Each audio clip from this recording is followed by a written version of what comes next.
dar inicio al programa con este segmento muy entretenido.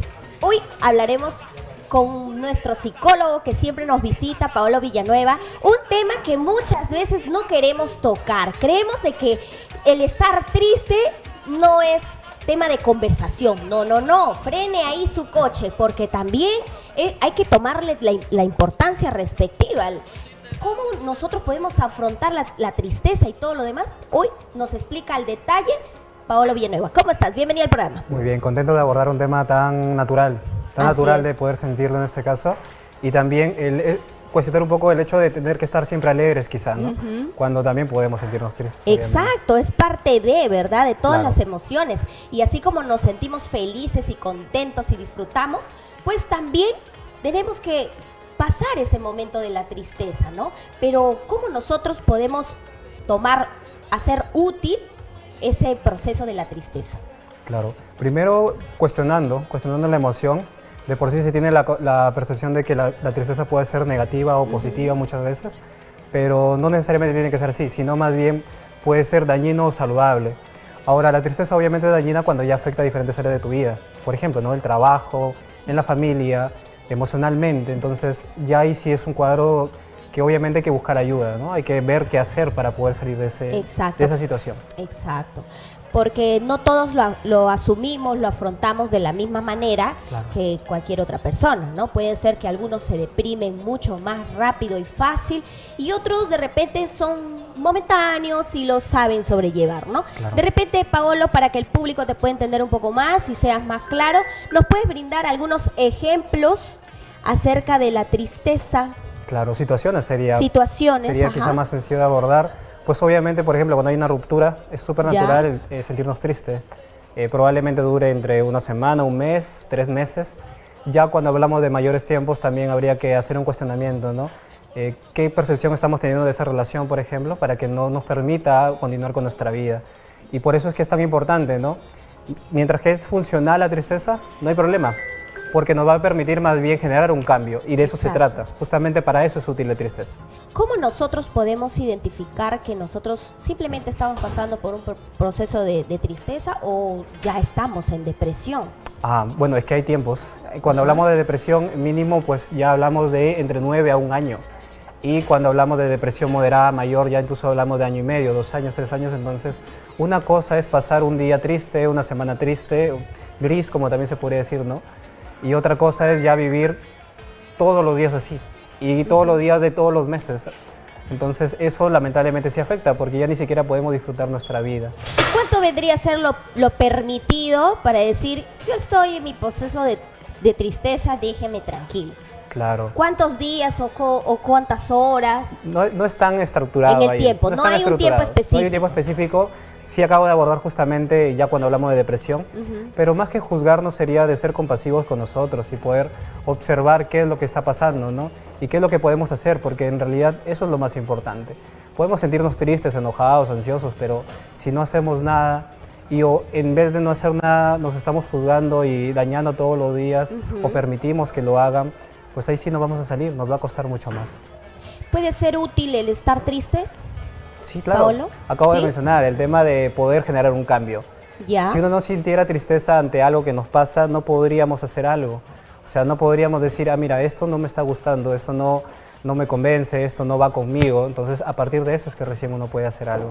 Si no sintiéramos la tristeza, no podríamos darnos cuenta de eso.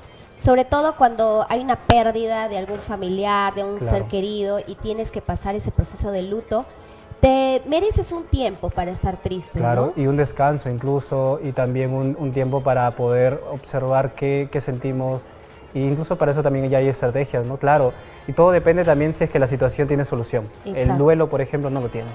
El duelo no lo tiene, una ruptura amorosa sí lo tiene, porque puedes continuar con tu vida y puedes conocer otras personas. Claro. Cada situación es muy diferente. ¿Y qué pasaría si yo no puedo salir de esa tristeza? ¿Qué pasaría? Pues obviamente ya entraríamos, y aquí puedo abordar un tipo de depresión muy recurrente, un poco silenciosa, pero es la distimia, que tiene que ver con vivir con un cuadro de tristeza prolongado en el tiempo, puede durar 1 o 2 años, y uno a veces no se da cuenta, y es un tipo de depresión porque no nos permite estar alegres, por así decirlo. Es como que ya nada te sorprende, por más que pasen cosas buenas en tu vida, conozcas personas valiosas o que quieran sumar a tu vida, tú no los valoras, no tienes esa concepción, es como que hubiera una neblina ahí todo el día que no te permite disfrutar. Entonces, ahí ya hablamos de un cuadro que habría que hacer algo. Claro. Ahora, hablamos de los más pequeños. ¿Qué señales me pueden indicar a mí? Porque a veces hay niños que muy poco expresan. Entonces, claro. ¿cómo yo me puedo alertar como padres, como criadores, como maestros, de que este niño está pasando por una tristeza prolongada? ¿Cuáles serían esos síntomas o signos que me van a alertar? Claro. El primero y más importante sería el aislamiento. Dentro de casa, normalmente, cuando un niño está completamente ensimismado, juega demasiado. Una cosa es jugar 2-3 horas y otra cosa es hacerlo 5 o 6 horas. Entonces ya ahí hay una pequeña señal. También podríamos hablar de sus habilidades sociales, si es que el niño nos damos cuenta de que le cuesta demasiado poder entablar una conversación cotidiana con alguien. Ahí tenemos otro síntoma de que podemos abordar. Bien, tenemos preguntas del público. Nos pregunta María, de 48 años, nos dice: a veces me siento triste sin una razón clara. No me ha pasado nada grave, pero tengo días que estoy en la misma situación. ¿Eso es normal? Normal. Sí, normal, hasta cierto punto, ¿no? Habría que ver qué es lo que está pasando. Por eso es que muchas veces se cuestiona, ¿no?, qué hacer ante esto, pero hay que analizar en terapia, por ejemplo, ¿ya? O sea, una cosa es que tú te sientas triste y no sepas qué hacer, y otra cosa, y que la neblina no te permita ver, y otra cosa es que tengas a alguien que te ayude a disipar esa situación. Entonces se trata justamente de eso, de ver el panorama completo, porque muchas veces uno solo no lo puede ver. ¿Qué actividad podría realizar en este caso María para poder cambiar ese episodio de tristeza? Claro. Si ya es muy seguido, ¿qué actividad de repente podría realizar o algún ejercicio que le podría Claro, mira, acá hay una técnica que me gustaría recomendar bastante, en terapia lo utilizamos bastante, se llama el diario de mis alegrías. Y tiene doble función. La primera es de que, bueno, consiste en primer lugar de poder escribir en una hoja 5 cosas que te producen alegría, 5 situaciones, momentos de tu vida que te han podido producir alegría.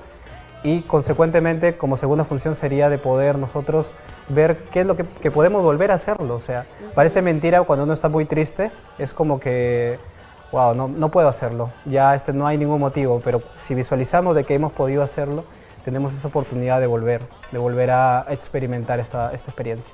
Muy buen punto que nos estás indicando, Paolo. Ahora, tenemos otra pregunta de Carlos, 60 años, dice: doctor, ¿qué hago si mi hijo adolescente se encierra en su cuarto y para triste? ¿Lo dejo solo o me voy a animarlo? Depende del tiempo. Cuando hablamos de dejarlo solo, pues no recomiendo que pase, por ejemplo, ¿no? Acá se hablamos de tiempos. Si pasa esto más de 1 o 2 semanas, ya hay que buscar ayuda. Y obviamente buscar pautas puntuales, ¿no? Porque una cosa es que el niño no confía en ti, o tu hijo no confía en ti, tu hija. Y otra cosa es que tú no tengas el estilo de comunicación para poder llegar a él. Entonces es muy importante aquí abordar ya pautas muy específicas de cómo vas a entablar una conversación con tu hijo, ¿no? Probablemente quizá te cuesta porque tú mismo no te han enseñado de alguna manera, o no has aprendido porque no lo han hecho contigo quizá, porque a veces mucho viene de ahí. Y a veces porque hasta el papá ha pasado cosas con su familia. Entonces ahí habría que ver si quizá es más su hijo o es el papá. O es el papá. Es el papá el que le está costando. Pero hay que tener siempre mucho cuidado, estar con la supervisión con los niños, porque uno nunca sabe, hay tantos juegos en las redes que a veces hasta les llevan al suicidio. Entonces hay que tener vigilancia con ellos. Muchísimas gracias, Paolo, por tu visita y por abordar este tema que muy poco se toca en realidad, pero es necesario y fundamental para que nuestros televidentes puedan entender un poco al respecto. Muy bien, nos vamos con una pausa.